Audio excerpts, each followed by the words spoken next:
اللہ رب العالمین اپنی لائف کتاب کے اندر ارشاد فرماتا ہے خذ العفو وأمر بالمعروف وأعرض عن الجاہلین۔ آیت مبارکہ ایک ہے لیکن اللہ رب العالمین نے 3 حکم بیان فرمائے ہیں ایک ہی آیت میں۔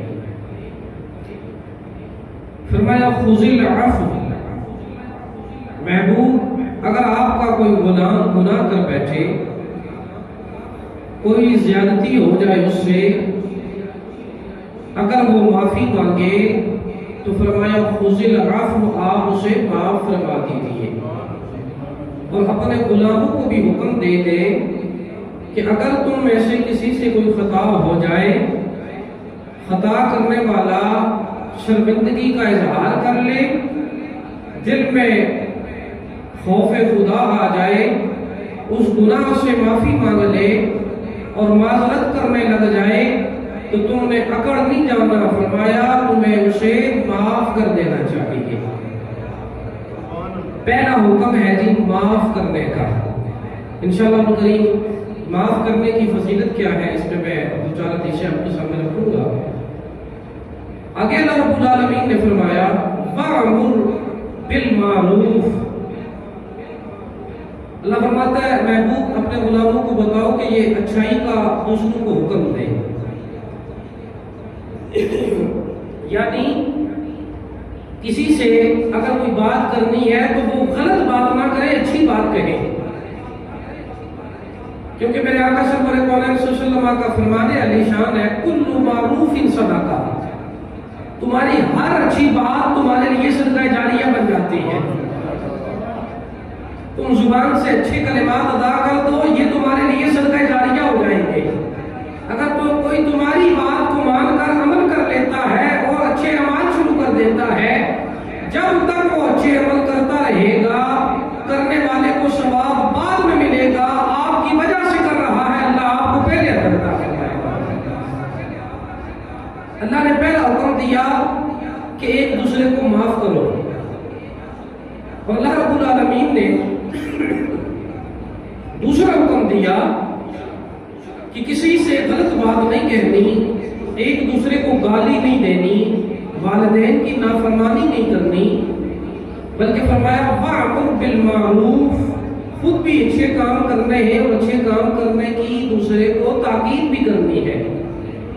اور تیسرا جو حکم اللہ رب العالمین نے اس آیت مبارکہ میں فرمایا وَأَعْرِضْ عَنِ الْجَاهِلِينَ، اور کبھی جاہلوں سے تمہارا پالا پڑ جائے، جو بات پر اٹک جاتے ہوں، ڈٹ جاتے ہوں، غلط بات کہہ کے بھی کہیں کہ میں نے حق کہا ہے، سچ کہا ہے، تو فرمایا وَأَعْرِضْ عَنِ الْجَاهِلِينَ، جب یہ جاہل تمہارے سامنے آ جائے تو ان سے اعراض کر لیا کرو۔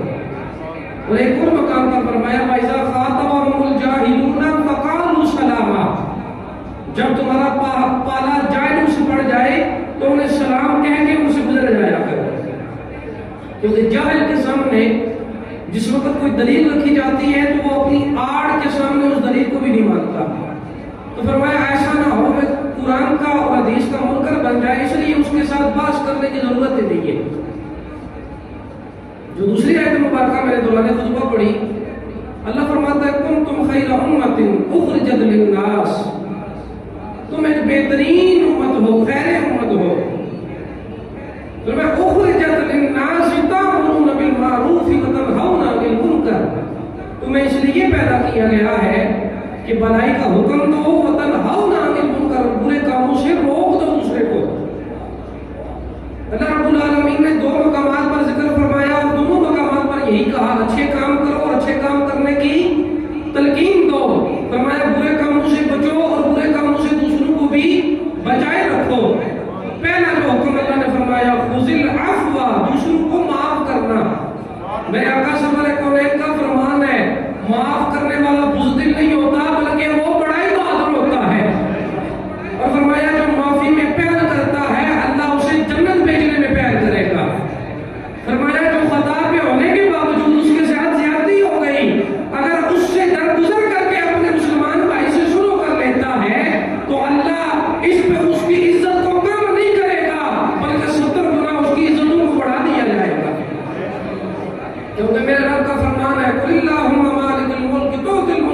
تشاء وتنزع الملك ممن تشاء وتعز من تشاء وتذل من تشاء. فرمایا تمام کائنات کا بادشاہ رب العالمین ہے، جسے چاہے سلطنت دے دے، جسے چاہے اسے سلطنت چھین لے. فرمایا وتعز من تشاء وتذل من تشاء، جسے چاہے عزتوں کے تاج پہنا دے اور جسے چاہے اسے ذلتوں میں رسوا کر دے.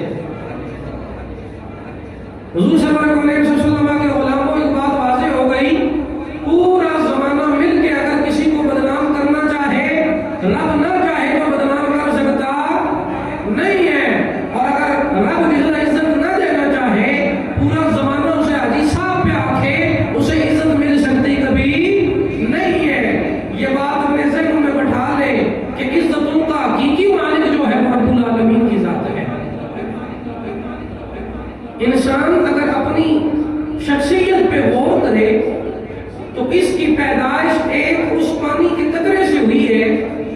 اگر وہ پانی کا قطرہ جسم کی کسی اعضاء پر لگ جائے تو اس اعضائے بدن کو دھونا فرض ہو جاتا ہے. انسان کی پیدائش اس پانی کے ناپاک قطرے سے ہوئی ہے. اگر وہ قطرہ کپڑوں پر لگ جائے تو ان کپڑوں کو پہن کر آپ رب کے حضور نماز نہیں ادا کر سکتے. اب بڑا خوبصورت جملہ ہے کہ انسان کی پیدائش ایک پانی کے قطرے سے ہوئی. اب وہ جو پانی کا قطرہ ہے نہ دیکھ سکتا ہے، نہ سن سکتا ہے، نہ چل سکتا ہے، نہ کھڑا ہو سکتا ہے، نہ بیٹھ سکتا ہے، نہ اس قطرے کے ہاتھ ہیں، نہ پاؤں ہے، نہ ناک ہے، نہ آنکھ ہے، نہ کان ہے، نہ سر ہے. تو بتائیں کیا انسان اس قطرے سے پیدا ہوا تو انسان نے خود اپنے اعضائے جسم لگا لیے یا کوئی لگانے والی ذات ہے؟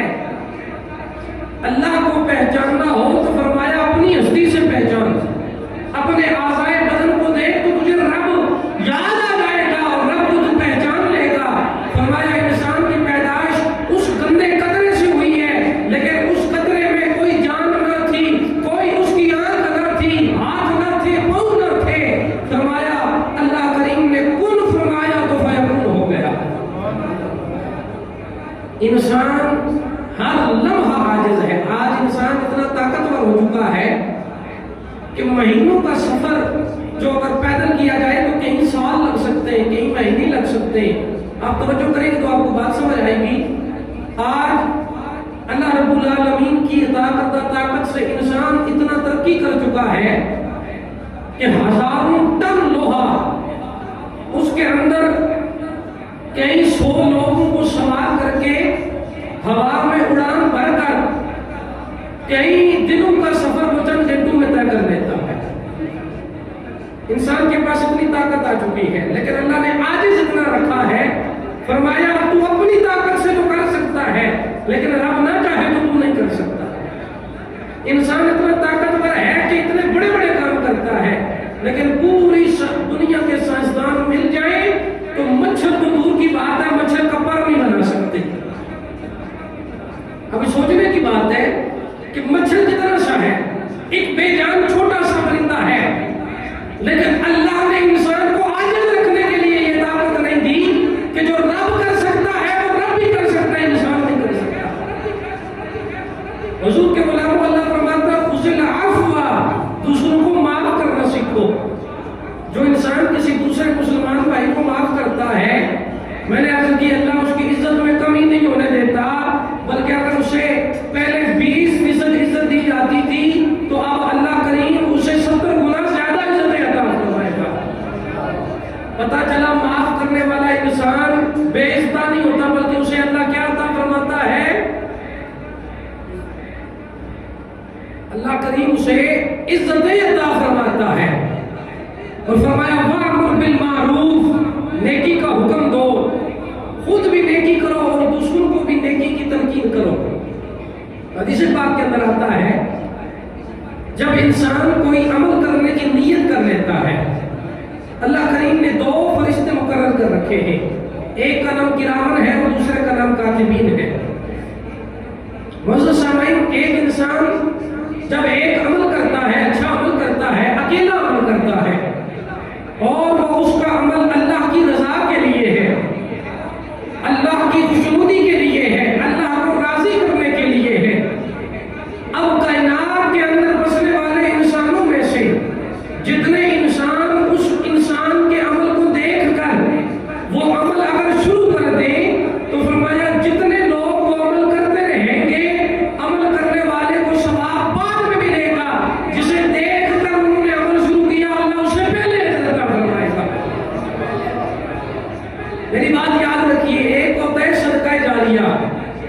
اگر صدقہ جاریہ ہوتا ہے تو پھر یاد رکھیں گناہ جاریہ بھی ہوتا ہے.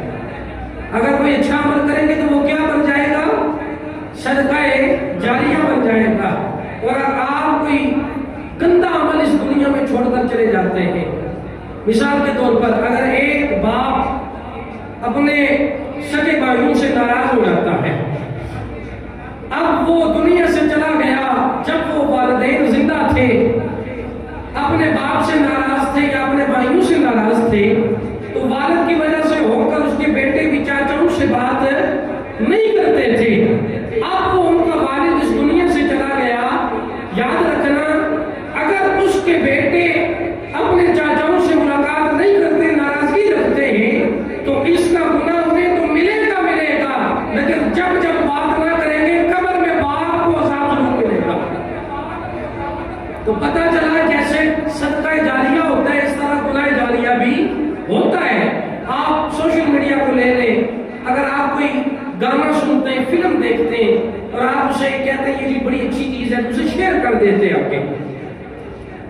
اب جتنے لوگ اس چیز کو دیکھتے رہیں گے، جتنے لوگ اسے سنتے رہیں گے، یاد رکھیے ان کے نامہ اعمال کا گناہ آپ کے نامہ اعمال میں لکھا جا رہا ہوگا. اور اگر آپ کی وجہ سے آپ کوئی قرآن کی تلاوت، کوئی نعت، کوئی اچھا بیان آگے شیئر کر دیتے ہیں، تو جتنے لوگ اسے سنیں گے، سننے والے کو ثواب بعد میں ملے گا، شیئر کرنے والے کو اللہ پہلے عطا کرے گا. تو یہ وہ چھوٹی چھوٹی نیکیاں ہیں جنہیں ہم نے پسے پشت ڈال رکھا ہے. ہم سمجھتے ہیں کہ ہم لاکھ روپے مسجد میں دیں گے تو اللہ ہمیں تبھی اجر عطا کرے گا. بات ایسی نہیں ہے. اللہ کریم ہمارے اعمال کو نہیں دیکھتا. اللہ فرماتا ہے ان اللہ لا ينظر الى صورکم ولا الى اموالکم ولكن ينظر الى نیت قلوبکم. اللہ فرماتا ہے میں تمہاری شکلوں کو نہیں دیکھتا، میں تمہارے مال کو نہیں دیکھتا، میں تمہارے اعمال کو نہیں دیکھتا، بلکہ تمہارے دل میں جو نیت ہے میں اس نیت کو دیکھتا ہوں. جتنی خالص نیت لے کے رب کی بارگاہ میں جاؤ گے اللہ کریم اتنا زیادہ اجر عطا فرمائے گا. اب اگر کوئی انسان مسجد میں نماز پڑھنے کے لیے آتا ہے اور نماز اس غرض سے پڑھتا ہے کہ آپ میرے گھر والے، میرے عزیز و اقارب سارے مسجد میں چلے گئے، اگر میں نہ گیا تو کیا کہیں گے؟ اگر اس نیت سے نماز پڑھتا ہے تو یاد رکھیں ایسی نماز منہ پہ ماری جاتی ہے.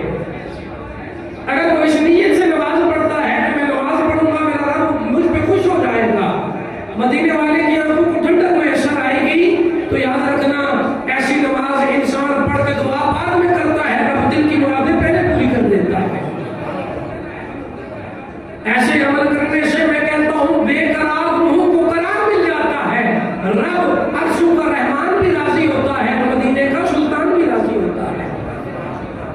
اللہ کریم کی بارگاہ میں عرض کی کہ مولا تو کہاں رہتا ہے؟ اللہ اکبر کبیرہ. مولا تو کہاں رہتا ہے؟ اتنا بڑا رب ہے، اتنی قدرتوں کا مالک ہے، مولا بتا تو کہاں رہتا ہے؟ فرمایا کوئی کہتا ہے عرش پہ رہتا ہوں، کوئی کہتا ہے آسمان پہ رہتا ہوں، کوئی کہتا ہے رب زمین پہ ہے. لیکن رب کی بارگاہ سے آواز آئی بندیا اگر مجھے رہنا ہو، کہیں ڈیرے ڈالنے ہوں تو میں بندہ مومن کے دل میں ڈیرے ڈال لیتا ہوں. فرمایا رب اگر رہتا ہے تو بندہ مومن کے قلب میں رہتا ہے. لوگوں بتاؤ جس دل میں رب موجود ہو وہ دل کبھی گناہ کر سکتا نہیں ہے. آج رب ہم سے دور ہو گیا، ہم رب سے دور ہو گئے. وہ رب تو دور نہیں ہو سکتا، وہ تو کہتا ہے میں شارک سے قریب ہوں، لیکن انسان کو پتہ ہونے کے باوجود اتنا غافل ہو چکا ہے کہ اپنوں تو اپنے ٹھہرے بیگانوں سے بھی بیگانہ ہو گیا. آج گھروں کے گھر اجڑے بیٹھے ہیں، پوچھا جائے کہ کیا ہوا؟ جی ان سے میرا بات نہیں بولتا تھا تو میں بھی اب ان سے بات نہیں کرتا. حالانکہ ایسے لوگوں کے بارے میں قرآن کیا کہتا ہے؟ وَإِذَا قِيلَ لَهُمْ لَا تُفْسِدُوا فِي الْأَرْضِ قَالُوا إِنَّمَا نَحْنُ مُصْلِحُونَ. جب ایسے لوگوں سے کہا جائے آپس میں سلو کر لو، زمین میں فساد نہ پھیلاؤ، تو آگے سے کیا کہتے ہیں؟ إِنَّمَا نَحْنُ مُصْلِحُونَ. ارے دادا ہم تو سلو کرنے والے ہیں، ہم تو سورہ حجر کا قرآن ہے، پہلا سورہ ہے، پہلا رکوع ہے. وَإِذَا قِيلَ لَهُمْ آمِنُوا كَمَا آمَنَ النَّاسُ قَالُوا أَنُؤْمِنُ كَمَا آمَنَ السُّفَهَاءُ أَلَا إِنَّهُمْ هُمُ السُّفَهَاءُ وَلَٰكِن لَّا يَعْلَمُونَ. اور جب ان سے کہا جائے وہ صحیح معنوں میں تو وہ آگے سے کیا کہتے ہیں؟ قالوا نؤمن، ارے ہم ایمان لے کر آئے اور ہم مولویوں کی باتیں سنیں تمام الناس جیسے یہ سارے لوگ کرتے ہیں. پھر آگے سے کہتے ہیں آمن السفہاء، یہ جیسے جاہل کرتے ہیں ہم بھی ایسے کریں. اللہ کا قرآن کہتا ہے الا انہم هم السفہاء، حالانکہ دراصل وہ جاہل ہیں اور ولکن لا یعلمون، وہ کچھ نہیں جانتے، وہ کچھ نہیں جانتے. ہم ہیں تو مسلمان لیکن آج ہمارے طریقہ کار کافروں سے بدتر ہو چکے ہیں. اگلی آیت میں اللہ فرماتا ہے وَإِذَا لَقُوا الَّذِينَ آمَنُوا قَالُوا آمَنَّا وَإِذَا خَلَوْا إِلَىٰ شَيَاطِينِهِمْ قَالُوا إِنَّا مَعَكُمْ إِنَّمَا نَحْنُ مُسْتَهْزِئُونَ. یہ کفار کا طریقہ کار ہوا کرتا تھا کہ جب وہ مسلمانوں سے ملتے نا تو کہتے قَالُوا آمَنَّا، ہم ایمان لے آئے ہیں تمہارے نبی پر. وَإِذَا خَلَوْا إِلَىٰ شَيَاطِينِهِمْ قَالُوا إِنَّا مَعَكُمْ إِنَّمَا نَحْنُ مُسْتَهْزِئُونَ. اور جب اپنے یاروں کے پاس جاتے تو کیا کہتے؟ ارے ہم نے ایمان نہیں لایا، ہم ان کے ساتھ مذاق کر رہے تھے. اب ہم ہیں تو مسلمان لیکن طریقہ کار ہمارا بھی یہی بن چکا ہے. اگر کوئی مولانا صاحب کہہ دیں کہ تم نے نماز پڑھنی ہے تو مولوی صاحب کے سامنے کیا کہتے ہیں؟ انشاءاللہ جی ہم پڑھیں گے. جب دوستوں میں بیٹھتے ہیں تو کیا کہتے ہیں؟ مولوی کلمہ آنے رہے ہیں جی، مولوی کلمہ آخر رہنے، چھوڑو جی انشاءاللہ زندگی پہ یہ فرق پڑنا ہے. تو یہ مذاق ہے رب کے ساتھ، یہ رب کے دین کے ساتھ مذاق ہو رہا ہے آج. اگر کوئی اچھائی کا حکم دے تو بجائے اس کے کہ اس کے حکم کو ایکسپٹ کیا جائے آگے سے تانا بازی کی جاتی ہے. اگر کوئی معاشرے کا دائرہ کا ایک فرد نمازی ہو جائے، اللہ کی قسم میں نے آنکھوں سے دیکھا ہے لوگ اسے تانے مارتے ہیں. آج ہم تو کفار سے بھی پرلے درجے کے ہو چکے ہیں کہ ہمارے گھر میں اگر کوئی ٹوپی پہن لیتا ہے تو اسے مولویت کا دعویٰ دیا جاتا ہے. ارے اسے مولویت کے تانے دے دے کر وہ مجبور ہو جاتا ہے بیچارہ نماز پڑھنے کو، نماز چھوڑنے کو مجبور ہو جاتا ہے. اور ایسے لوگوں کے بارے میں رب کا قرآن پتہ ہے کیا کہتے ہیں؟ اللہ یستہزئ بہم ویمدھم فی طغیانہم یعمہون. اللہ فرماتا ہے میں ان سے استہزاء فرما رہا ہوں اور میں نے انہیں چھوڑ رکھا ہے ان کی سرکشی میں یہ بھٹکتے رہے بھٹکتے رہے. ایک روز ایسا آئے گا کہ جب رسی کھینچ لے گا رب، پر ایک ایسا عذاب دے گا جنہیں دیکھ کر یہ شرما اٹھیں گے. فرمایا فَلَهُمْ عَذَابٌ عَلِيمٌ بِمَا كَانُوا يَكْذِبُونَ. اللہ نے ایسے لوگوں کے لیے دردناک عذاب تیار کر رکھا ہے اور یہ کس وجہ سے ہے؟ بِمَا كَانُوا يَكْذِبُونَ، جو بات بات پر جھوٹ بولا کرتے تھے. حضور فرماتے ہیں اللہ اس انسان سے بڑا خوش ہوتا ہے جو مذاق میں بھی جھوٹ بولنا چھوڑ دیتا ہے. مذاق میں بھی جھوٹ ہی ہوتا ہے. لیکن آج کون بتائے ہمیں؟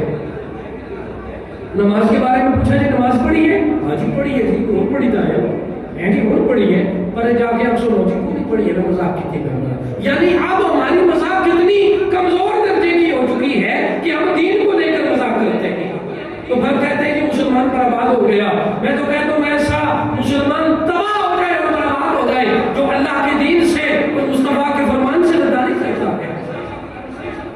آج ناچاکیاں ہمارے درمیان موجود ہیں، آج حسد ہمارے درمیان موجود ہے، آج بغض ہمارے درمیان موجود ہے، کینہ ہمارے درمیان موجود ہے. ایک ہی گھر میں رہتے ہوئے اگر ایک انسان کامیاب ہو جائے وہ سب کا پیٹ پال رہا ہوتا ہے، اور جتنے پلنے والے ہوتے ہیں جب کھا پی کے صحیح جناب ہٹے کٹے ہو جائیں تو پھر سارے مل کے ایک جناب ڈال لیتے ہیں. اسی طرح ہوتا ہے نا، ایک انسان اگر گھر میں کامیاب ہوتا ہے تو سارے مل کے اسے ناکام کرنے کی کوشش کرتے ہیں. اسے سادے لفظوں میں سمجھاؤں تو حسد کہا جاتا ہے. اور حضور نے فرمایا حسد بندے کی نیکی کو ایسے کہا جاتا ہے جیسے سیخ لکڑی کو کھا جاتی ہے. معزز سامعین بتائیں ہم کون سے درجے میں ہیں؟ ایمان کے درجے میں ہمارا کون سا لیول ہے؟ ہم نے رب کی بارگاہ میں کون سا منہ لے کر جانا ہے؟ اللہ کے مصطفیٰ کریم جان رحمت نے فرمایا جب بندہ کسی اپنے مسلمان بھائی سے اللہ کی رضا کے لیے سے محبت کرتا ہے، اللہ کی رضا کے لیے محبت کرتا ہے، تو فرمایا اکبر ہوا من حبا، دنیا میں جس سے محبت کرتا ہے کل قیامت کے دن اسی کے ساتھ اٹھایا جائے گا. حدیث پاک میں آتا ہے، صحیح مسلم کی حدیث ہے، جب دو مسلمان اللہ کی رضا کے لیے ایک دوسرے سے مصافحہ کرتے ہیں، صرف مصافحہ کرتے ہیں. آج جناب اصل کسی کو ناراض ہوا نا اس کو سلام کرنا گوارا نہیں کرنے. حالانکہ مصطفیٰ کی حدیث ہے 3 دن سے زیادہ ناراضگی رکھنے والا مومن نہیں رہتا. فرمایا اللہ کی رضا کے لیے دو مومن جب آپس میں کیا کرتے ہیں جی بولیے مصافحہ کرتے ہیں. فرمایا اللہ کی رضا اگر عمل میں موجود ہو آج جدا ہونے سے پہلے اللہ ان کی ساری دعاؤں کو معاف کر دیتا ہے. فرمایا مصافحے میں اللہ کی رضا شامل ہونے چاہیے. اور ایک بات اپنے ذہن میں یاد رکھ لیں, معاف کرنے والا کبھی بھی بزدل نہیں ہوتا. آقا کا فرمان ہے معاف کرنے والا بڑا بہادر ہوتا ہے.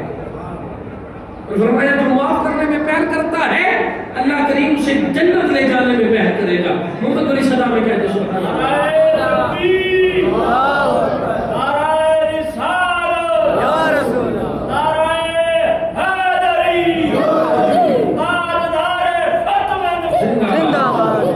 حضور کے غلاموں بڑا خوبصورت واقعہ میں آپ کی سماعتوں کی نظر کرنے لگا ہوں اور آپ انشاءاللہ سن کر آپ کے ایمان کو انشاءاللہ کریم قرار بھی آئے گا, ایمان میں تازگی بھی آئے گی اور بے قرار روح کو انشاءاللہ قرار بھی ملے گا. امام حسن مجتبی رضی اللہ تعالیٰ عنہ اور امام حسین علیہ السلام رضی اللہ تعالیٰ عنہ کچھ بھی کہہ دیں, نبی کی آل کا ذکر آئے تو رضی اللہ تعالیٰ ایک جگہ پہ میں گیا تو میں نے کہہ دیا امام حسین رضی اللہ تعالیٰ عنہ, تو وہ کوئی زیادہ بڑا عاشق بیٹھا تھا تو کھڑا ہو کے کہنے لگا جناب والا آپ رضی اللہ تعالیٰ عنہ نہ کہیں علیہ السلام کہیں. کیا کہیں جی علیہ السلام کہیں. تو میں نے کہا وَإِذَا خَاطَبَهُمُ الْجَاهِلُونَ فَقَالُوا سَلَامًا, یہ جو سلام ہی ہے انہیں نہیں پتا رضی اللہ تعالیٰ عنہ یہ میرا فرمان نہیں ہے بلکہ رب کا فرمان ہے. اس کا مطلب یہ ہے وہ رب سے راضی ہے اور رب ان سے راضی ہے. آقا کریم صلی اللہ علیہ وسلم کے غلاموں ان دونوں شہزادوں کے درمیان روایات میں آتا ہے کہ ایک مرتبہ ناچاکی ہو گئی, دونوں بھائیوں میں کوئی شکوہ پیدا ہو گیا, ناراضگی ہو گئی. امام حسن مجتبی اور امام حسین رضی اللہ تعالیٰ عنہ کے درمیان, امام علی مقام کے درمیان.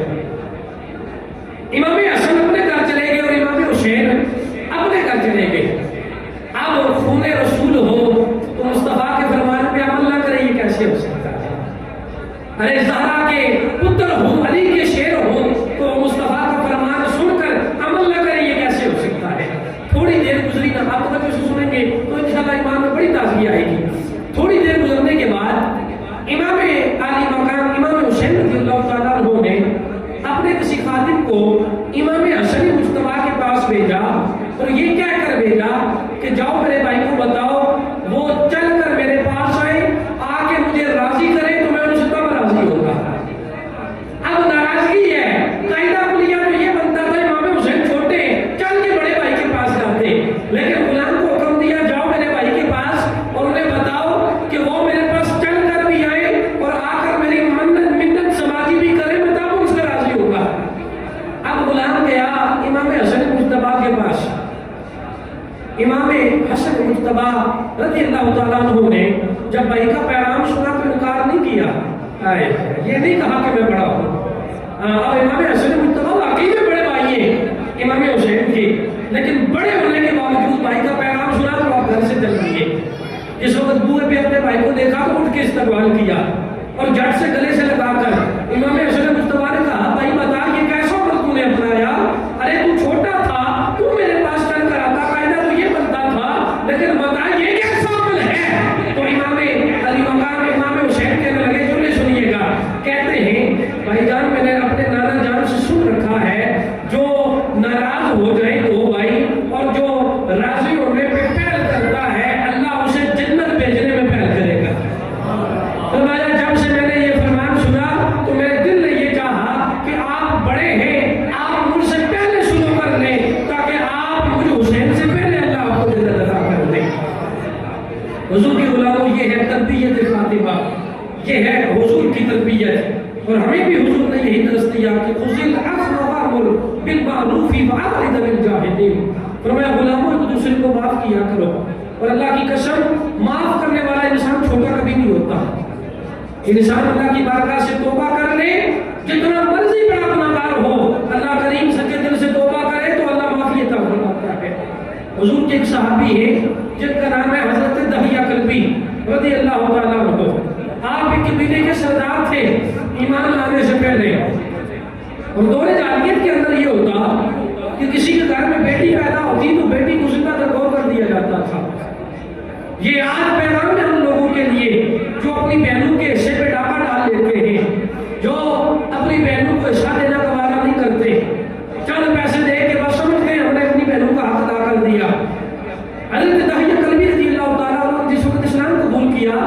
حضور کی بارگاہ میں آئے، اسلام قبول کیا، حضور کے دست مبارک پہ کلمہ پڑھا، اب مسلمان ہو گئے، صحابی رسول ہیں، جنت کی مہر لگ گئی، اللہ ان سے بھلائی کا وعدہ فرما چکا ہے، لیکن تہیہ قلبی پر بھی رو رہے ہیں۔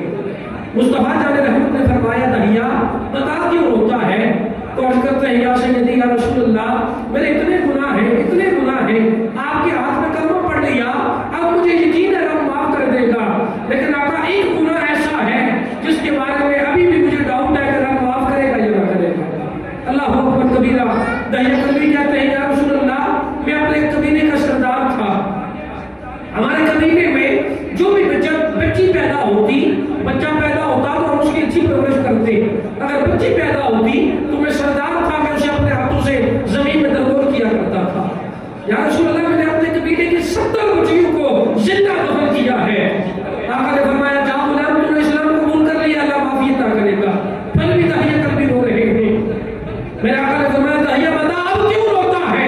عرض کرتے ہیں آقا 70 بچیوں کو میں نے قبیلے کی دفن کی تھی، لیکن ایک وقت ایسا آیا کہ میرے گھر میں ولادت کا وقت قریب آ گیا تھا، میں کہیں شکار میں نکل گیا، سردار تھا قبیلے کا، آقا شکار میں جا رہا تھا، گھر یہ پیغام دے کے گیا کہ اگر بچہ پیدا ہوا تو اس کی سرداروں کی طرح پرورش کرنا، اور اگر بچی پیدا ہوئی تو پیدا ہوتے ہی زندہ درگور کر دینا۔ آقا قبیلے کے کچھ لوگوں کو لے کے میں شکار پہ چلا گیا، چند عرصہ گزرنے کے بعد، چند دن گزرنے کے بعد جس وقت میں واپس پلٹا، کچھ عرصہ گزرنے کے بعد میں نے آ کر اپنے دروازے پہ دستک دی تو میں دیکھتا کیا ہوں کہ دروازہ ایک ننھی خوبصورت بچی نے کھولا اور آ کر پوچھتی ہے آنے والے بتا تو کون ہے؟ تو تہیہ قلبی فرماتے ہیں میں نے اس بچی سے کہا پوچھنے والی بتا تو کون ہے؟ میں تو اس گھر کا مالک ہوں۔